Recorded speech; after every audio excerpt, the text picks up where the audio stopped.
Damn. The MCU is responsible for taking some B-list to C-list characters from the Marvel Universe and making them into household names and some of the best versions of those characters. Even the actors, too. RDJ Iron Man went from like a C-list actor and comic character to one of the biggest names in superheroes in Hollywood and comics. Bro, Chris Evans, Captain America, goated. Certified goats. But today we're talking about MCU Hulk, guys. It's the biggest piece of dog shit. Yeah, and how much MCU has fumbled him. Damn. Oh man, and it's perfect timing because, bro, we just saw this as we were starting to record this. We got a new Hulk cast in the MCU, apparently. Like, it's not even Bruce anymore, we're getting Amadeus Cho. I know. We're gonna deep dive into that and more. Guys, I'm Thomas. I'm Merlin. Together, we're the Comic Lads. And today, we're gonna be talking about the downfall of the MCU's Hulk. But before we get into the nitty-gritty, guys, question of the week. Do you prefer Savage Hulk the way he used to be when he used to be cool, or Professor Hulk when he dabs at people? Also, before we get into it, don't forget to like the video. It really helps us out. And subscribe. Join the lads. Become a lad. A lad. All right, guys, let's get into it. I think we should first analyze his roots and his beginnings in the MCU, leading all the way up till now. Incredible Hulk. Very divisive movie. I see people talking about it as if it's like total dog shit now. Well, the thing about the movie is that I think the plot is where it fails. Yeah. I don't find it really grips you and it isn't that engaging, but there's no doubt that Edward Norton's Hulk, when he's on the screen, totally commands every scene. He's awesome, dude. He's the only movie Hulk that really feels like comic book Hulk. And it's not just how he acts, it's like how he looks too, dude. Yeah, he's not like fat jacked. I know, he's not bulking. He's not bulking Hulk. Yeah, no. He's like shredded, like 1,000 calorie deficit Hulk. Yeah, and it looks like more inhuman and kind of monstrous and scary. And even his voice, I feel like with Mark Ruffalo's Hulk, they kind of just took his voice and pitched it down. His voice still has all those like Mark Ruffalo-isms. Yeah. No matter, only Hulk. Yeah. But with Edward Norton's Hulk, he was like so savage, and like when he yelled, it felt like a monster was coming to like hunt you down. Holy fucking shit. Felt like Godzilla was roaring. Exactly. You know? And like I love the opening scene, especially in the Incredible Hulk, where like all the Navy SEALs kind of operators try to take him down, and like he turns into the Hulk and just plows through them. Yeah, and like it's a Marvel movie, so you know, ratings. He absolutely turned those people into hamburger meat.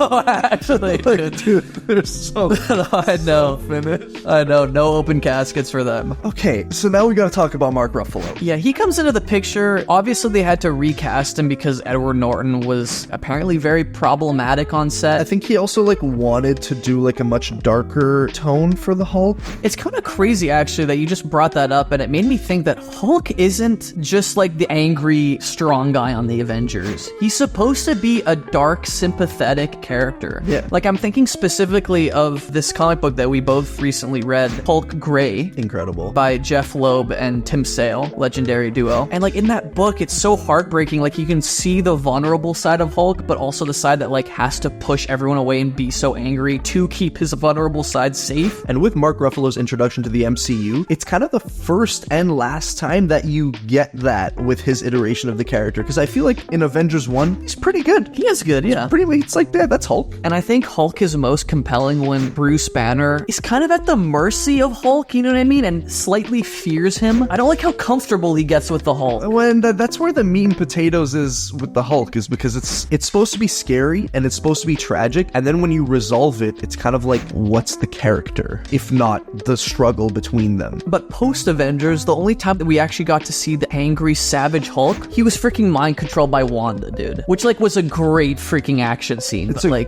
incredible scene. It's also compounded with, like, a stupid Black Widow romance out of nowhere. I know. Where, like, she's the only one that, like, can, like, calm him down, and I'm like, since when? I know. I feel like Age of Ultron was... That's the start of the downfall, for yeah, sure. Definitely. Yes. Sun's getting real low? What the fuck is that? Yeah. Bro, remember when, like, they want to settle down together forever, and then, like, when he comes back in Infinity War, he just goes, nah. Hi, Bruce. This is awkward.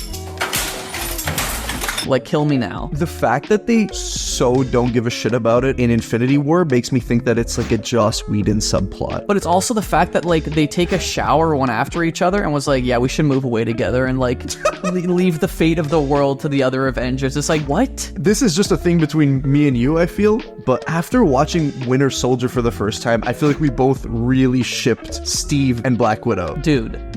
I know. I was thinking they were gonna do that, honestly. Like in the Ultimate Avengers cartoons, Yeah. which we grew up with, and I'm like, I like that pairing. Yeah, definitely. Like that one line when they're in the car and she's like, what do you want me to be? And he's like, how about a friend? And she goes, Might be in the wrong business, Roger. I know. I'm like, oh my god, can y'all just make out already, Yeah, dude? please. And then Mark Ruffalo comes in and is like, I hate stairs. Hate the stairs. Hate the stairs. No better, only Hulk. Damn. We have to talk about Ragnarok. Yeah, Ragnarok is the next appearance because at the end of Age of Ultron, Hulk like fucks off. Which I'm like, for sure this Quinjet can go to like There's no the end of shot. the universe. Dude, how? It's like in a different galaxy. Like, dude, Thor and freaking all the Asgardians need the Bifrost to get there. You're telling me the Quinjet got there? I think I can smell shite. I just don't get it. It's like the garbage end of the universe. But even there, you know, like people were happy that Hulk seemed to be more in his kind of angry roots. I still don't buy that like Hulk would get whooped by Thor though. You know what I mean? He only actually wins the fight between them because Yeah, I know. Jeff Goldblum says it so.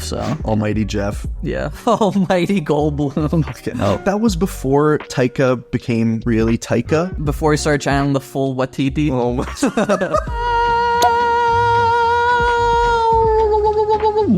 The power of Watiti. Yeah, exactly. And like, there's still some good stuff in there. He has like a sweet friendship with Thor, and they decided to never explore that ever again in the MCU. Well, yeah, because in Infinity War, first of all, he gets his ass cheeks spread by Thanos within the first 2 minutes of the movie. But that scene is incredible. It is incredible, but I will say I don't like that Hulk's coolness is at the expense of making Thanos a big villain threat straight off the bat in the movie. This was the first time in the MCU where they started just downplaying Hulk's abilities. The way it should have gone, which is the way they like laid it out at the start of the movie, is he gets spread by Thanos, and then at the end of the movie he fucking fights him again. Except no, we never get that. He never turns into the Hulk again in the entire movie. Yeah, and then we get like a tacos handing smart Hulk Tacos in Endgame, you know what I mean? Listen, it's a two-parter movie. He doesn't have to fight him in Infinity War. But the fact that he doesn't rematch Thanos in Endgame is, I think, the worst part of both of those movies. Well, in the final battle with like all the portals and, you know, there is one shot of Hulk.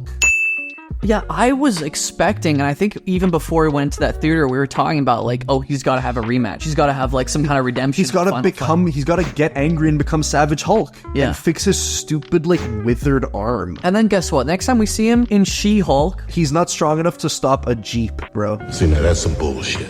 how Hulk appears in She-Hulk is the most blasphemous thing. It's disrespectful. Like, Hulk run over by a Jeep? And then she tells him, like, Bruce, you don't know what it's like to struggle. So I'm an expert at controlling my anger because I do it infinitely more than you. He's a literal monster. Yeah, this guy has tried to unalive himself multiple times. Yeah, you just got his full power set without any of the mental baggage. Like, you don't have an alternate personality. You're still Jen, and you're talking to Hulk about, like, not knowing what it's like to struggle. Also, like, Hulk's civilian life, like Bruce Banner, had a super troubling upbringing. The Hulk persona is a manifestation of his fear and abuse at the hands of his disgusting father. And I will say, just on She-Hulk, really quick, Yeah. kind of to bring back my previous point with the Thanos scene, you know what I mean, where they make Hulk a punching bag to make another character look cooler. Yes. They do the exact same thing with She-Hulk. Like, Yes. I'm sorry, She-Hulk has her powers for like 2 days, and it's like a stalemate, and she's able to beat him? Look how great she is. It's such a cheap way to make her cool, like you said, at the expense of another, like, previously established character. This should not be the only way you can think to elevate this character. Marvel Studios has kind of wrote themselves in a corner now because the Hulk character has nowhere to really go. If he does go back to being angry, it's going to be seen as a regression. So at the end of She-Hulk, he's just like, oh, hey guys, here's my son. Here's my son with his messed up lineup. Oh my god, bro. Oh, hell no, man. What the fuck, man? The worst haircut in the entire MCU, dude.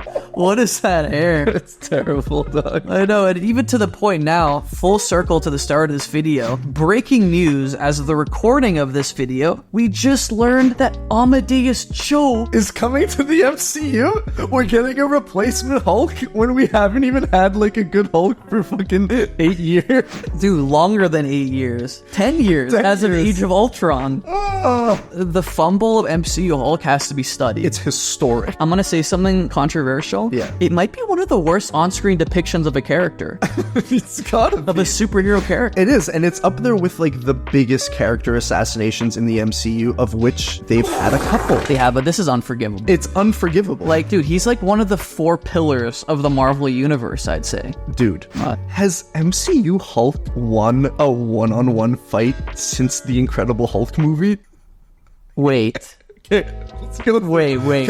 Obviously, he beats Abomination. Yeah. After losing a lot, we move on to Avengers. He gets clapped by Thor. Age of Ultron gets washed by Hulkbuster. Oh, dude, he gets annihilated. What? Bro, he gets... How does he get knocked out? I know, it makes no sense. Absurd. Like, I know you just got a building dropped on you, but like, this is Hulk we're talking about, dude. Come on. You know what I mean? He's supposed to be unstoppable. Come on. Thor Ragnarok, he gets washed a second Gets time? washed by Thor. Infinity War, clapped by Thanos. Totally washed by Thanos, and then... And then She-Hulk, it's like at best a draw, but I think he still No, gets his ass no, handed. bro, he loses to a Jeep. Yes.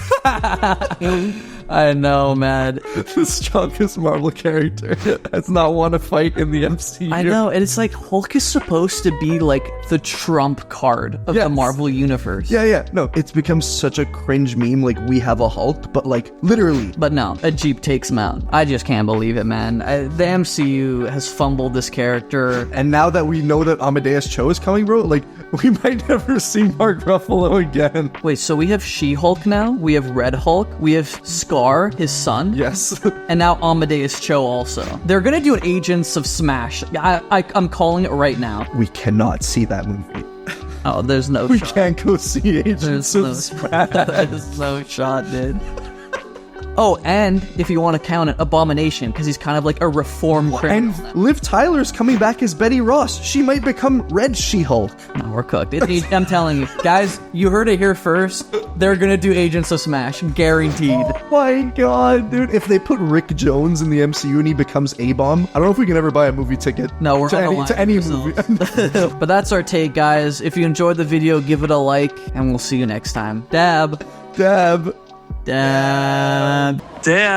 Oh, Jesus.